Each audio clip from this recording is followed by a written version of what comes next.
Hi there everybody and welcome back to the Blossom Crochet channel. In this tutorial I am going to be showing you how to crochet this absolutely stunning blanket. Now obviously it doesn't have to be a blanket, you can use this pattern and stitch for absolutely anything that you want, but I am saying for a blanket in this instance. So it's a 2-row repeat. It's made in essentially a granny stripe pattern, but a variation of such using V puff stitches. So they are offset like they would be in a granny stripe, but because we're using puff stitches you get the most amazing texture. It is so chunky, so soft and so squishy, and it's just a really wonderful stitch to make. And obviously when you use chunky yarn it works up so much faster as well. Now you don't have to use chunky yarn, you can use absolutely any yarn that you like. It will work just as wonderfully in a DK or even a super chunky. It is completely up to you. I'm just using some Shapey's Chunky Monkey for this. I've got white and then I've got this absolutely beautiful Air Force blue. So those are the two shades I'm using. I'm using two shades because then I can carry my yarn up the side, which means I don't have tons of ends to weave in. However, you can use just a single colour or you can change colour every row. It is completely up to you, but you do get these absolutely beautiful poker straight edges, which is always so satisfying.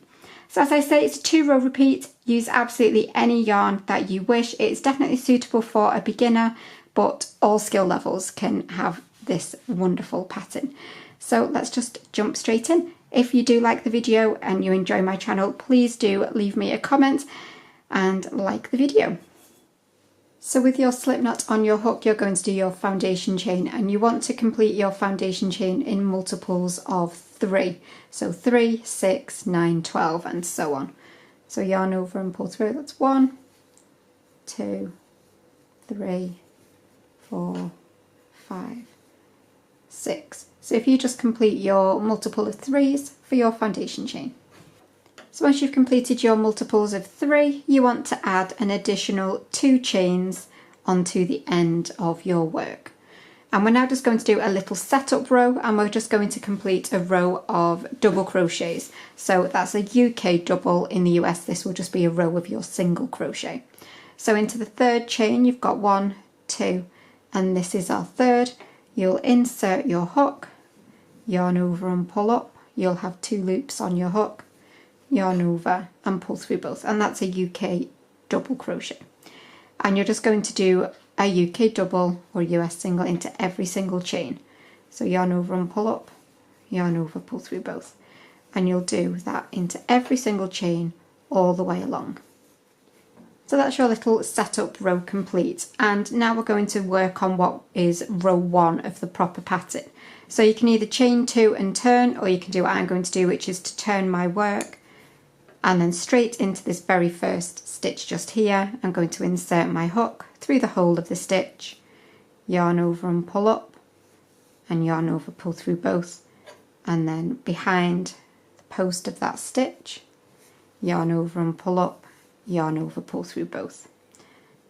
And that just gives us a treble height stitch, but without the gapping that we would get from a chain. And then into this very first stitch, so into the same stitch that we've just worked into, I'm going to yarn over, insert back into that stitch, yarn over and pull up, yarn over, pull through both, yarn over, pull through 2. So we've just got essentially 2 treble crochets next to each other. Obviously in the US these would be classed as your double crochets. So we're not going to be working the slight puff stitches at the beginning and the ends of our rows because it just gets a bit fiddly. So we're only going to be using normal trebles to start and end the rows. You're then going to skip the next 2 stitches, and then into the 3rd one along we're going to start our little mini puff stitches. So yarn over and insert, yarn over and pull up, yarn over, go back into that same stitch, yarn over and pull up. So once you've done that you'll have 1, 2, 3, 4 and 5 loops on your hook.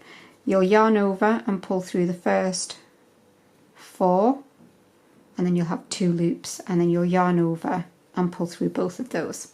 So that's the first half done, and then you'll go back into that same stitch, yarn over and insert, yarn over and pull up, yarn over, insert, yarn over and pull up, again yarn over and pull through 4, and then yarn over, pull through the final 2.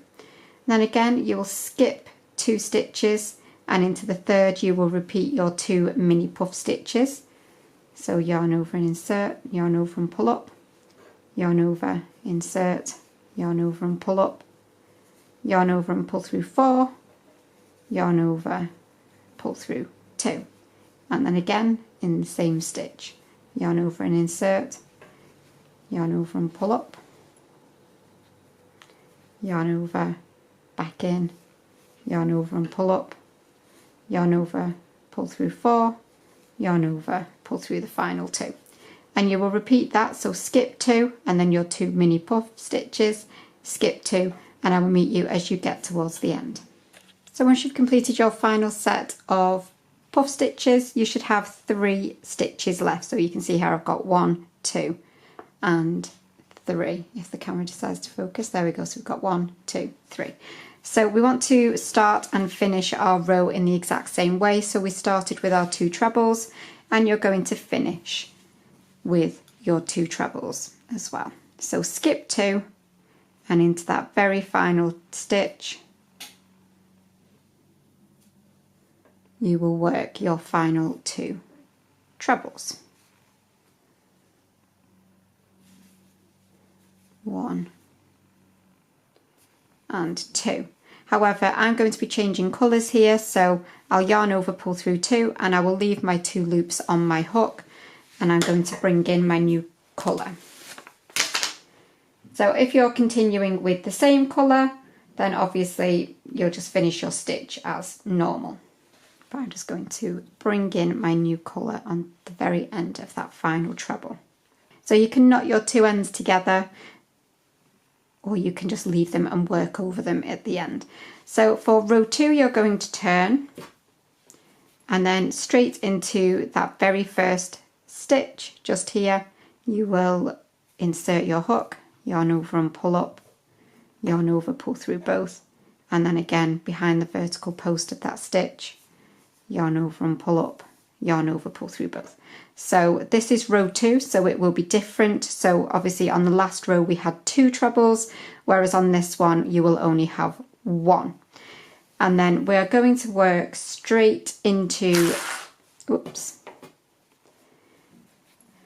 going to work straight into this space here. So just in between the trebles and your first set of puff stitches, you will complete your first set of 2 mini puff stitches in this space here.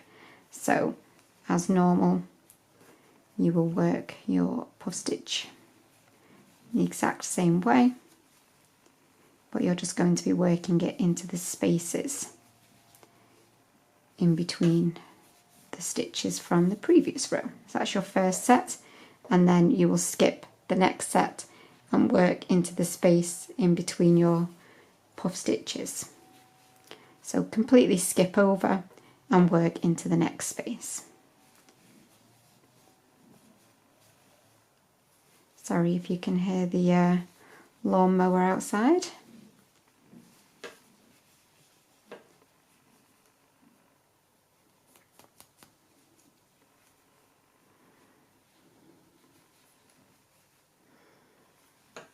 So the concept of the row is exactly the same, it's just you're working it in between the puff stitches from the previous row.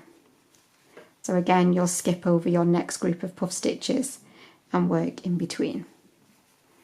And you will repeat it all the way towards the end, and I will meet you there in just a second. So I've worked my final set of puff stitches in between my last 2 trebles and my final set of puff stitches. And then at this point you want to finish with a treble on its own, because obviously we started this row with a treble on its own. So you'll skip the top of that first treble, and into your very last stitch you will work a treble on its own. So into the top of that very final stitch you will work a treble. Now obviously if you're changing colours every row, then you will have you need to change colours on the very end of that treble that you've just made. However, I'm going to be doing 2 rows of each colour purely so I can carry my yarn up the sides, and it just saves a lot of weaving. So at this point you're going to repeat a row 1 again, so you will turn your work around, and because our last row we had 1 treble on its own, for our row 1 repeat you need to have 2. So again, straight into that first stitch. You can chain 2 if you would rather, you absolutely can. You will work your treble height stitch and then an additional treble into the same space, and then you will skip across the top of this first set of puff stitches and you will work your next set into the space in between, and again you will repeat it all the way along, working into the spaces in between your puff stitches from the row previously.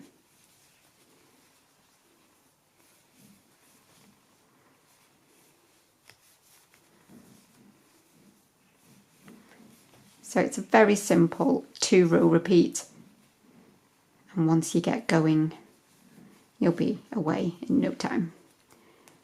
So that is how you should start to look. You can already see how absolutely poker straight that edge is going to be, and you will work this again back to the other end where you will complete 2 trebles because that's what we started with.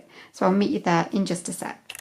So I'm getting towards the end of this row again, and because we're on a row 1 repeat you will be finishing with 2 trebles. So you'll skip straight to the end, stitch just here, and you will work your 2 trebles. If you've been doing 2 rows of each colour like me, then you will be picking up your first yarn colour at this point.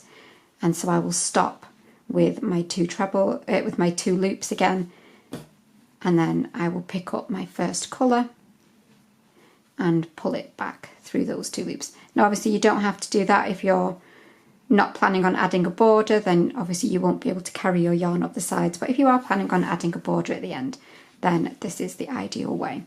And then at this point I will turn again and I will be doing a row 2 repeat. So I will work up straight in that first stitch, and because row 1 was starting and ending with 2 trebles, this row we will be starting and ending with just 1 treble on its own before we move straight into our puff stitches, straight into this space just here. So again, you will just complete another row of your puff stitches now that you've picked up that yarn again if you're doing 2 rows, and you will work all the way to the end, and you will finish with 1 treble on its own into the very final space at the end of this row. And I will meet you there just one final time just to talk about how you would finish this off. So again, with being on our row 2 repeat, you will be finishing with a treble on its own into your very last stitch. And that is how you should be looking at this point. It should sit nice and flat, nice and straight. You should have perfect straight edges. And you'll repeat those 2 rows until your project is the size that you want it to be. Now, when you get to the other end, I've got a little bit of a thing about symmetry. So I would finish with my white row, but then I would do a row of UK doubles across the top so that it mirrored the row of double crochet that we've got at the bottom. And you would do that by working a double crochet into a UK double, that is, into the top of every single stitch, but you would also put one into the middle of your puff stitches. So because you've only got the top of 2 stitches each time, whereas at the bottom we had 3, so you would want to do it into the top of each puff stitch, but also you would add an additional double crochet into the space in between your actual puff stitches in that little V section. So you would work 1, 2, 3 each time, and then that would give you a perfect straight edge that will mirror the bottom of your work.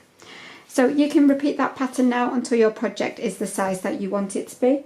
I really do hope that you've enjoyed this tutorial, and if you have, please do remember to give it a thumbs up. But I will see you for another tutorial really soon. But thanks as always for watching, and bye for now.